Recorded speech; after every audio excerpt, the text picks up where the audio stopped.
com a palavra, Terezinha falando de estudando a neuroanatomia para aplicar na neurologia.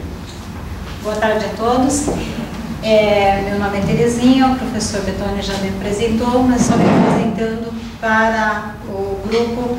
A minha formação é enfermeira, há 27 anos já, e eu gosto muito, né, de neurologia, né? Eu gosto muito de neurologia. Atualmente eu estou atuando como enfermeira auditora do Hospital Evangélico em Curitiba, que a gente pega bastante a parte de neurologia, então estou constantemente olhando prontuários de neurologia e gosto de estudar. Como eu vim estudar a neurobiologia, eu falei, espera aí, vamos começar a ver a neuroanatomia, onde se encaixa a neurobiologia, onde isso tudo acontece, onde vai acontecendo. Então, a minha proposta é realmente trazer isso para vocês. É um prazer muito grande ter o professor aqui conosco e, de certa forma, me intimida um pouco, porque evidentemente que falar de neuroanatomia na frente de um especialista não é fácil, né, professor Betoni? Então, eu comprei um cérebro aqui, né, para ficar mais fácil, né, tá? Então, apresentando para vocês, né, o nosso cérebro, tá? Nós temos os dois hemisférios, né? Aqui. Ele é ligado no meio por vamos tirar aqui. Ele tem aqui a ponte.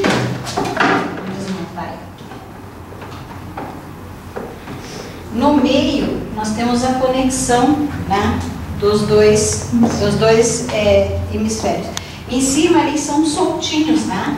Em cima, eles são soltinhos. Daí, nós temos as partes do cérebro. Então, eu fui pensando, mas como que nós fazemos onde acontecem essas sinapses, onde acontecem essas neuroplasticidade, onde acontece essa coisa, enfim. Não me derruba esse cérebro, e não que o cérebro não tolera desaforo. Então, daí o que a gente foi estudando? Então, nós temos a parte do lobo frontal, né, que nós temos a percepção, a parte da percepção. Então, quando a gente observa pacientes que levam batidas, pancadas na cabeça, nessa região, eles podem estar falando normalmente, geralmente estão confusos, porque ocorreu uma lesão aqui. Nós temos a parte da fala, vou fechar aqui só os dois lados, sem a ponte. Nós temos a parte motora, né? E a parte, onde ocorre a parte motora, né? Aqui nós temos a parte auditiva e a parte da fala aqui, tá? E nós temos aqui atrás a parte que nós enxergamos, a parte da visão, tá? Occipital, isso nós já aprendemos. Então, lá dentro, quando ocorre a entrada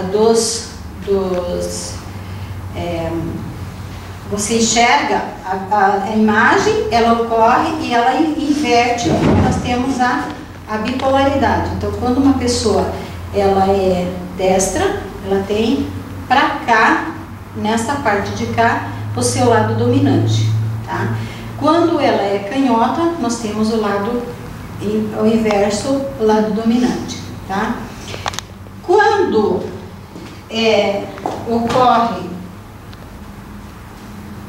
onde ocorre essas ligações e passam exatamente aqui na ponte. Então, na ponte é que faz essa inversão neural, né? Ocorre essa inversão neural. Então, se nós temos uma batida, um tumor, uma coisa nesta região aqui, ela vai ocorrer os sintomas relacionados a essas. Daí os estudos da neuroplasticidade nos levam a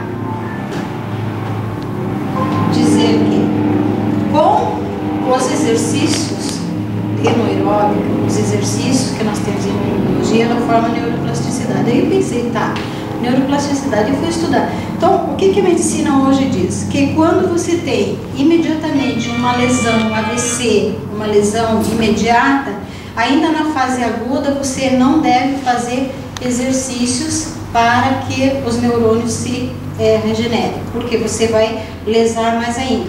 Então, existe primeiro a fase da cicatrização, para depois você fazer os exercícios para melhorar. Então, creio eu que na neurologia seja a mesma coisa. Você pode atuar na medicina preventiva, né, antes de um acontecimento, ou você pode atuar na medicina já recuperadora, como usa a fisioterapia, né? Então, na fase aguda, será que nós conseguimos conter uma hemorragia? Ainda é muito pouco tempo ainda que existe a neurologia para falar disso. Será que nós conseguimos diminuir um tumor?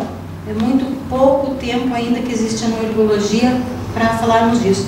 Temos que trabalhar isso, estudar isso para ver até onde nós podemos realmente chegar com a neurologia, né? Porque se pensando em plasticidade, se pensando em lesões de tecidos realmente, né? Nós temos que se ter determinados cuidados. Então, a neurologia, ela nos diz lá que o hemisfério dominante, né? Nós temos a linguagem, raciocínio, memórias lógicas, críticas, tradicional e vontade. No hemisfério não dominante, não usa a palavra, a intuição, o sentimento, a criação, o revolucionário e a imaginação. Essa aula foi dada pelo professor Betoni no dia 14/5. Então, eu acho que todos nós aqui já estamos, né? Então, quando nós falamos, desde o início, assim, quando a gente colocava hemisfério direito, hemisfério esquerdo, né, a gente já vinha colocando, e a Sônia realmente, né, a gente está hoje pensando em se, quando se fala com o nosso cliente, se falar em hemisfério dominante e não dominante, né, professor Betoni. Então, é uma das, porque justamente por causa dessas particularidades nós não podemos correr riscos, tá? Aí, na neurologia, cérebro é um órgão e instrumento do pensamento. A energia do pensamento, ela ativa as sinapses, que nós sabemos, entre os neurônios. Exercícios de repetição fazem ocorrer a multiplicação dos dendritos, ocorrendo a neuroplasticidade para a formação de novas memórias com a aplicabilidade da neuróbica, né? Isso é o que a gente já aprendeu no curso o ano todo. Aí eu falei, tá, vamos esquematizar como é que é um dendrito. Pô, é uma célula, né? Como é que é um neurônio? É uma célula pequenininha, né? Então, vamos lá estudar esquematicamente como é que ela é. Então, assim, no neurônio nós temos lá, a estrutura do neurônio tem os dendritos, né? O núcleo do citoplasma, tá? Tem as terminações lá, o axônio, a bainha mielínica e os nódulos de Ranvier. Os dendritos, ali nós temos essa parte aqui, tá? É a parte receptora. E aqui, a parte que libera os neurotransmissores. Então, e aqui nós temos a bainha mielínica, que conduz à eletricidade, tá? Conduz a... Aí nós temos as sinapses, dois tipos de sinapse, química e a elétrica, tá? Então, que existe a comunicação entre de neurônios para neurônio.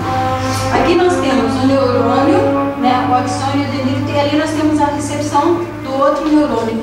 Então, dentro da medicina convencional, aqui é também a sinapse dos neurotransmissores, né, os principais neurotransmissores, acetilcolina, dopamina, noradrenalina, serotoninas, tá? Aqui é um esquema, como nós todos conhecemos, já foi passado várias vezes a figura. Então, aqui, tipos de neurotransmissores. Acetilcolina, neurotransmissores envolvidos em muitos comportamentos, atenção, memória, aprendizado, tá? É responsável pela movimentação dos músculos. Durante o sono REM, a acetilcolina é liberada da ponte. Aí eu pensei, mano, o que é esse negócio aí? tá? Então, é lá internamente dentro do cérebro. Por isso que eu fiz questão de comprar o cérebro para vocês verem onde é liberado isso, tá? Daí a doença de Alzheimer está associada em 90% dos casos com a perda de neurônios colinérgicos, do proencéfalo basal e do hipocampo, tá? Só para informações. Neurologia e neurotransmissores. Daí nós voltamos novamente para a neurologia. Através da prática do CRISPR-MEC, a neurologia tem conferido excelentes resultados para melhora do humor e de comportamentos obsessivos através de clientes treinados por personal My Training. Então, traçando um comparativo da medicina tradicional e da neurologia. Através do pensamento noérgico, tá, de uma nova mecânica, com exercícios no aeróbico constante e contínuos, pode-se estimular a atividade de neurotransmissores. Isso já é provado, né, na neurologia. Nós estamos aí constantemente tendo resultados. A Sônia apresentou hoje um resultado fantástico de um cliente dela, então isso é fato, né? Nós temos isso comprovado. A serotonina na medicina, neurotransmissor que possui interferência no humor, na ansiedade, agressão e sono. Desordem do humor na medicina, usa-se drogas que bloqueiam a recaptação da serotonina para o terminal pré-sináptico, por exemplo, o Prozac. Então, no caso da medicina convencional, lá naquela fase do neurônio, aqui, do neurônio, na fase que ele vai novamente, então o medicamento atua aqui, ele bloqueia a recepção, tá, desse neurotransmissor, tá? A desordem obsessiva compulsiva associada à redução dos níveis de serotonina no sistema nervoso central é geralmente tratado pela inibição também da recaptação da serotonina, tá?